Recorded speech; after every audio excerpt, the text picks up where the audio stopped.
Another amazing guest on the show today, Dr. Andrea. Welcome to the show. Thank you. I'm excited to be here. We're excited to have you. Yeah, we are definitely excited to have you. Before we get started, would you like to give a quick intro about yourself to the audience? Yeah, so my name is Dr. Andrea Colon. I am a naturopathic medical doctor. And my main focus, I would say, is women. I do men and women, hormone replacement, IV therapy, peptides, weight loss, IV therapy, all of those kind of great things. Okay, that's awesome. I've never heard about hormonal replacement. No? You're young still, that's why. What is that about? So hormone replacement is typically for the perimenopause, menopausal women, or andropause, which is basically the male form of menopause. But basically, as we get older, we lose our hormones, and those can cause a slew of health issues. So I use bioidentical hormone replacement, which is basically chemically similar to what our own body makes. So there's a lot of protective qualities versus the old synthetic hormones that were the cancer-causing agents used a long time ago. Oh, interesting. Do you have anything to add to that? So what are some things, like, we talk about hormones, right? Let's start with women first. What are some, so when the hormones are bad for women, what's going on in their life? Like, how do your hormones get thrown off as a female? Oh my gosh, it's like turmoil. So, I see young and older women, I should say, and both can have hormonal imbalances. You think about all the stress that the everyday person has, that's a big factor. Yeah. For women especially, we can talk about men after, but women, I find that stress affects their hormones way more than men. Really? And it's not just sex hormones, it can be thyroid and everything like that. So for women, for younger women, you think about things like irregular cycles, inability to lose weight, like everything from fatigue, brain fog. The older women, it's a lot with mood. They come in with sleep issues. They can't lose weight. They hate their husbands and their kids, and they're wondering why they feel so awful. And a lot of the times it's their hormones are either low or they're not existent any longer. From too much stress is what you're saying. And then just the natural aging process too. As you get older. Mm-hmm. Got it. So okay, go ahead. No, please finish your thought. Well, I was just gonna say, what are the solutions are to come see you if you've been dealing with a lot of stress, anxiety. Your hormone, how do you get them checked? You test them, right? You do blood testing and all that stuff? So usually I do a really thorough intake, kind of getting all their symptoms and then doing testing. So there's blood tests, there's salivary tests, there's urine tests that you can do depending on what's going on to kind of look and investigate and figure out why are you having these symptoms? Because you shouldn't be tired all the time. You shouldn't be irritated. You should not be sleeping, all these things that people think are normal and they're not. How come diet? How does diet influence? Oh, it's huge. You think about what the average person eats, and we live in a lifestyle of convenience. How easy is it for us to go get fast food, right? Yeah. Because we're always so busy, and then the prepackaged food. So metabolic issues can cause inflammation, which can also affect hormone health. Which can also lead to weight gain as well? Yes. For weight gain, I really, I sit down with the patient and try to figure out, okay, is it something simple as we need to adjust your diet? Again, because a lot of women especially are not getting enough protein in their diet, or the average person is getting too many of those simple carbohydrates and sometimes it's just an easy fix versus, okay, is it something related to thyroid or a hormonal imbalance? Is your cortisol off, which is your main stress hormone? So there's different factors that I investigate with the patient. What do you think about the vegetarian, vegan diets for women? Do you think it depends on the person, right? But what's your opinion on that? So yes, it depends on the person because there's no one size fits all. I'm not going to say that's a great diet for everyone because I don't see that in practice. I think it's good for some people and good for not others. Most of the patients I see that are vegan, vegetarian are not doing it properly. They're eating a lot of processed foods and mostly carbohydrates. Yeah. And I've had patients that they're not even eating vegetables. Oh. So then these patients I see have high insulin, high blood sugar, high cholesterol. So then I actually encourage them to go back to eating protein. But there are some people that do it correctly, and the thing we want to watch out for, especially with women, are the micronutrient deficiencies. Iron typically starts to go low, and then their B vitamins because they're not eating meat. So if we can make sure that those levels are optimized, I'm completely fine with patients doing those type of diets if they're doing it properly. If they're supplementing those right vitamins and whatnot into their diet. Right. Gotcha. Okay, let's go to men now. So let's talk about what are the hormones that men need to focus on? Obviously, testosterone's a big one. Should we just start there? Yes, I think testosterone is probably the most well-known hormone because for men, again, no offense, it's like their libido usually is the issue, right? Yeah. It's like their sex drive is down, they're not feeling great. That's typically the biggest symptoms I see for men. And yes, I think the focus is on testosterone, but also men and women, we have the same hormones. They're just in different ratios. So a lot of my men that I put on testosterone, that's always not the simple fix. They still are like, why do I feel tired? I'm fatigued all the time. I'm having trouble with weight gain. And when you look into their labs, you see also stress can be a factor if their cortisol is dysregulated.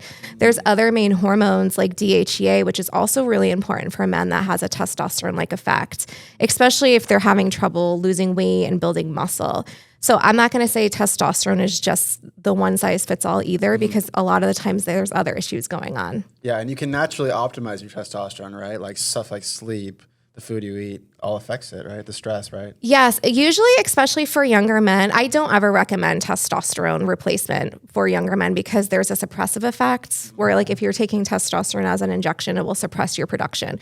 Gotcha. So I don't give that typically to younger men because a lot of the times the younger men I'm seeing with low testosterone, it is diet, lifestyle, they're inflamed, they need to start working out, or there's a stress component to it. How often is that happening for you? Do you get a lot of those patients?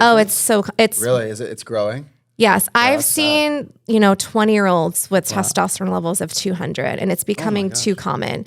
And a lot of it has to do with diet and alcohol intake, stress. The diet is big for that. Well, given the fast-paced life, how would you recommend, what advice would you give for any people to make healthy choices in their diet? So what can they do? I think, I had this issue too with myself, and I think people forget it's okay to prioritize yourself. Mm-hmm. You have to prioritize your sleep. Like work is always going to be there. And I say this as a business owner, and I tell my employees too, like work's going to be here. You cannot be working 14 hours a day and not eating or taking breaks, right? Just for your own mental health.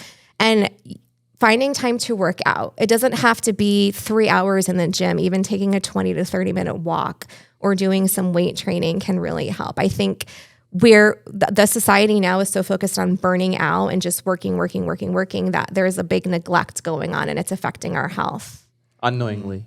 Yes. Oh, okay.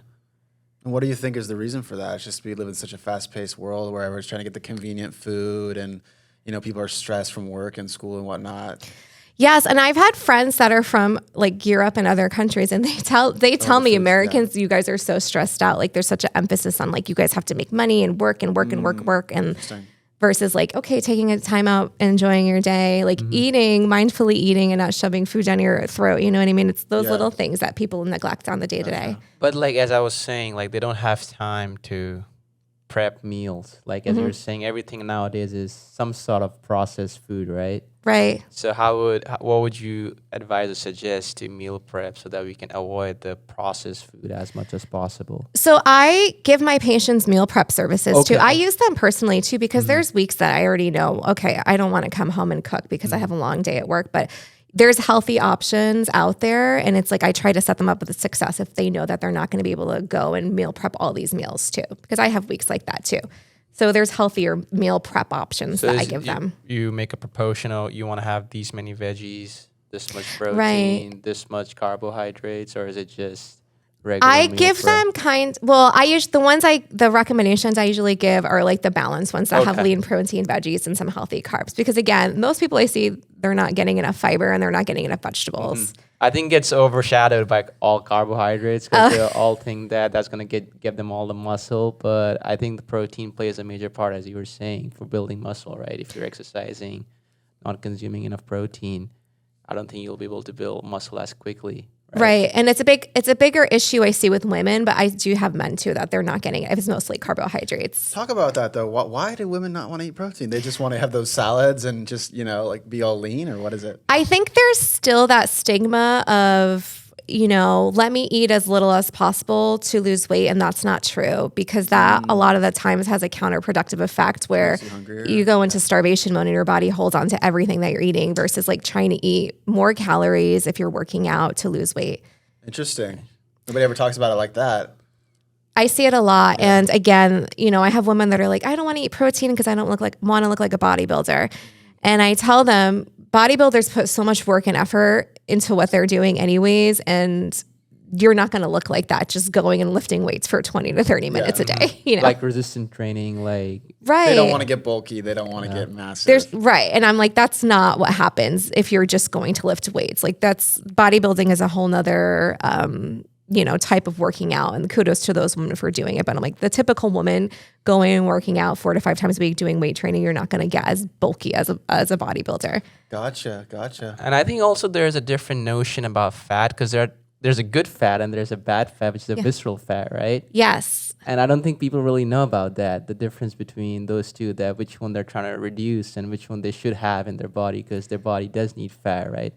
Right. Fat, not all fats are bad, right? Like good healthy fats, like lean quality wild caught fish, you know, avocados, olive oil, nuts, like those are all healthy fats that help with good cholesterol, versus, you know, you have all the trans fats and the triglycerides from fried processed foods and alcohol and all those things that we don't want. The omega-6s, which are what a lot of the general public consume, again, from those processed foods, or the bad seed oils.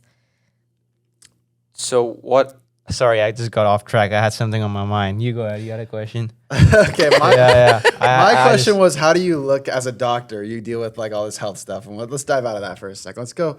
We talk about social life on our show, right? It's something we talk about. And one thing I want to ask you is, how do you look at social health? And is that something that you think we should be talking about in this day and age?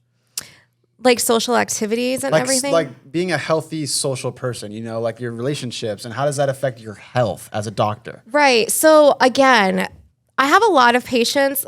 I don't know if it's because the area I live in, but like going out and drinking is a big thing, right? And it's about, I'm really big on moderating. I'm not going to tell someone you can never have alcohol ever again, because one, that's not fun. It's not doable for most people.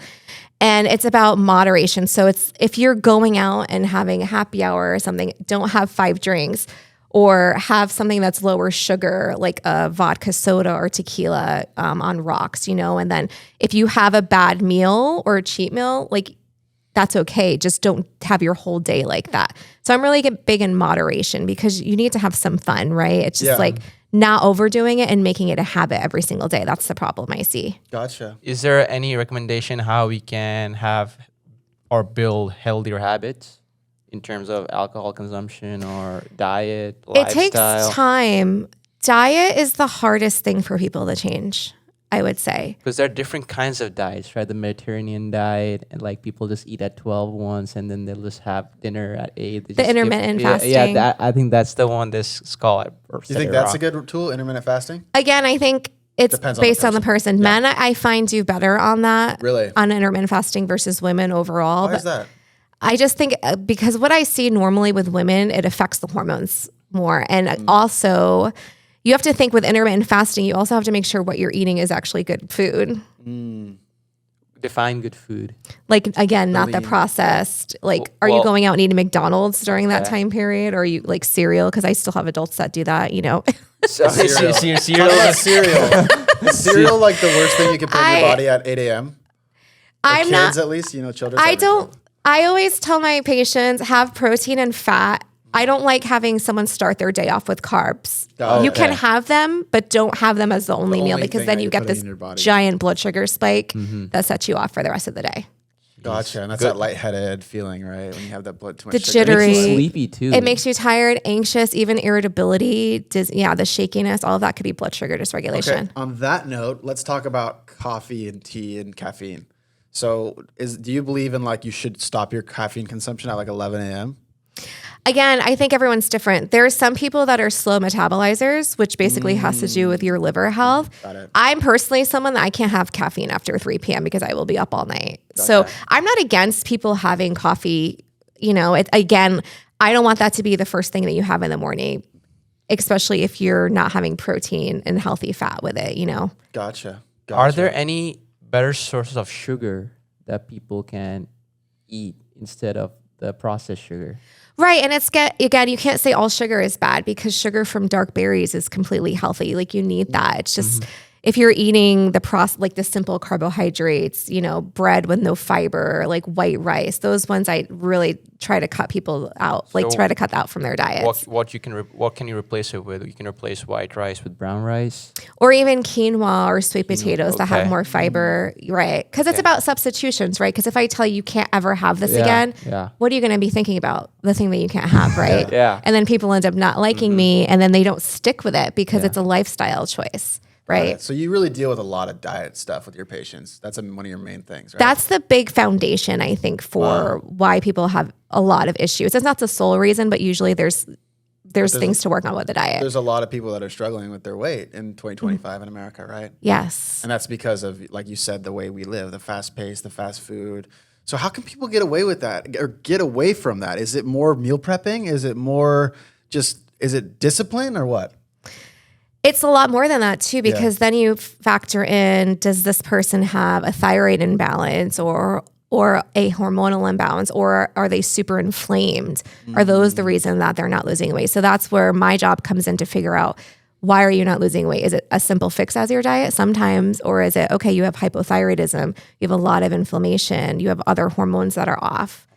So that's why we need to look more into saying, like, what's going on? Why are you not losing weight? Would you start off by prescribing them medicines, or, as you're saying, injections, or would you try out the dietary part first, see how that performs, and then get into So usually when I do the first initial consultation, it's pretty thorough. So I can give them diet recommendations and maybe a couple of supplements to start with, but I always order labs because I want to know what's going on internally.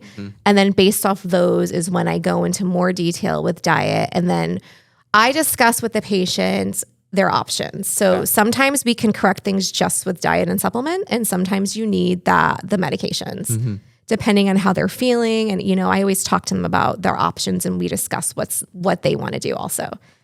So when the lab results come back to you, what are some alarming results from certain hormones that everyone should be kind of sort of aware of? So like some very general. So the inflammatory markers, there's HSCRP. That one is a general marker of inflammation. It doesn't tell us why someone's inflamed. If it's a low level of inflammation, typically that tells me, okay, it's something they're eating, or maybe they have something going on with their tummy. Higher levels can tell me I need to do more investigation to look at, is there some type of autoimmune disease or some other malignancy going on? That, if insulin is crazy high, blood sugar, and then, thyroid will be laid out clearly. And the important thing with thyroid, especially labs in general, why people come to see me is because they're like, I don't feel well. They tell their other doctors, I'm not feeling well, something's wrong, and they get blown off.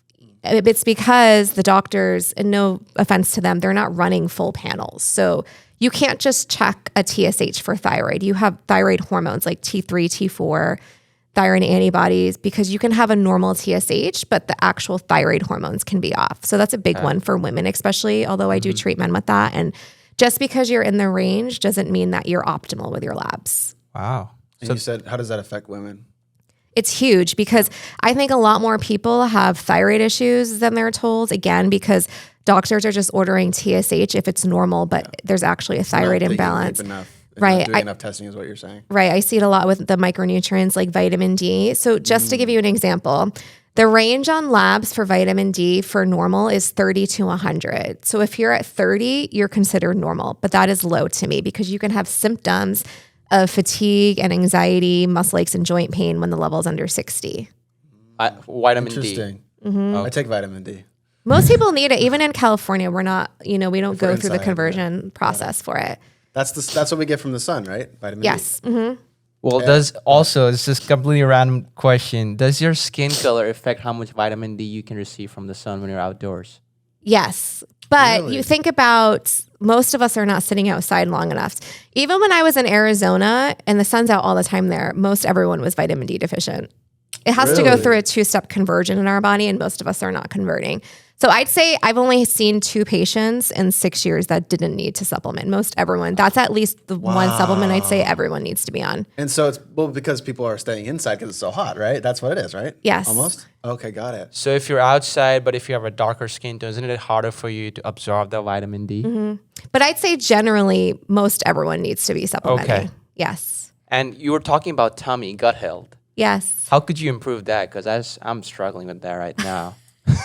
Personally, I am. I'd say again, that's one thing that most people have issues with, but they think it's normal. What about those Yakult antibiotic small bottles that they sell for prebiotics, something that you can drink? Does that help or? And again, it depends what's going on with your tummy. Okay. So I do a lot of gut testing and, we're exposed to a lot on a day-to-day, not to be gross, but you think about all the things we touch and we're exposed to bad bacteria, parasites, candida, those kind of things. So the average person I see has some type of gut imbalance going on. Sometimes probiotics are not enough. Okay. Sometimes you have to go in with antimicrobials or antiparasitic herbs or medications to kind of clean up the gut first and then work on healing it. Interesting. So it won't. If I make a dietary change, it won't really affect it that much. If it's something that's been going on for a while and it's not improving with diet changes or probiotics, I would say you'd probably need to do a gut test to see what's going on further. Wow. What's a gut test look like? It's basically where you get a kit at your home and you collect your stool sample and then ship it out. Oh, okay. Yeah. All right. It sounds gross, but it's another way of looking at why someone could have inflammation or chronic issues because, think about some of our neurotransmitters, which affect our mood, are made in our tummy. So someone that has chronic depression, it could be something from their gut, or even that inflammatory marker I was talking about. If that's really elevated, that can also be an issue stemming from the stomach. Because I know it really gives you that brain fog, and it really brings up and down your emotions, and it makes you go all wonky sometimes too. But Yes. No, that's a great point that you bring. You want to add something to that? Let's go back to the social health because you answered my question, but I kind of want to dig deeper with this. So how bad is and how important is environment for people in terms of their social life, and how can that affect their health? Well, I think about, it's so important because you think about, I have a lot of patients, they have kids and they're stressed out and they're like, I just eat whatever I make my kids because that's easier. Or again, they're social with their husbands and I don't want to tell them you can't ever go out. But you need to kind of get away from your husband a little bit. Well, it's like if he's drinking 20 drinks on the weekend, you can't be doing that either. So you need to set boundaries, healthy boundaries, right? Yeah. So you think it's more relationships, like your husband and why it's more important in that realm, right? Well, that plays a big factor with health overall too, right? I think, and I'm not a marriage counselor by any means, but I treat the husbands and the wives and kind of counsel them a little bit on, some situations they might have at home.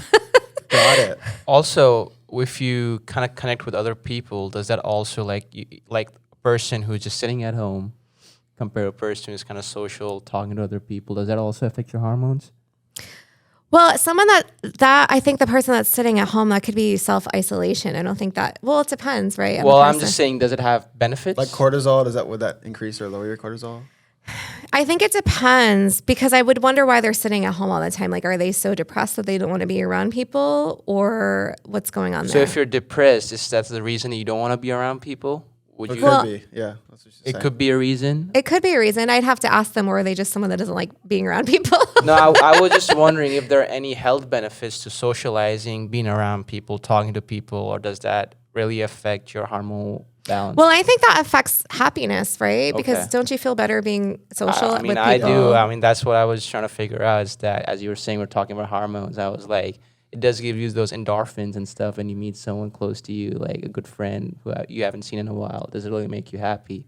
Right. I think so. But for some people, it's like they just sit at home and then they don't really connect with other people. So that's what I was trying to get at.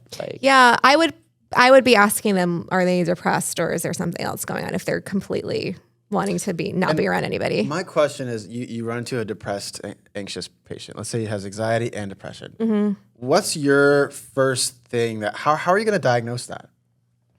So again, the history, when it started, like what their current symptoms are, what they've tried, what's worked, what hasn't. And then again, So in my field, again, it's getting to the root cause because you're not born depressed and anxious. So what's going on? Is there some type of chemical imbalance? Are one of your micronutrients off? So vitamin D is one of those main nutrients that will cause depression and anxiety. Having suboptimal or low iron levels is also another one that gets missed a lot. Thyroid will affect that. Hormones will affect that. So that's where I'm ruling things out because it's like, okay, let's look at these labs if we need to order more testing to figure out why are you feeling this way because you shouldn't be feeling like that. Gotcha. That was an amazing answer. Going back to testosterone. Yes. So you said taking just testosterone is bad. What about a natural testosterone booster that's like somewhat healthy or whatever, like a supplement that naturally boosts those levels? Well, testosterone's not bad. I prescribe testosterone a lot for the older men that don't have kids, that they don't want to have kids because you get that suppression effect. Got it. So with younger men, again, it depends.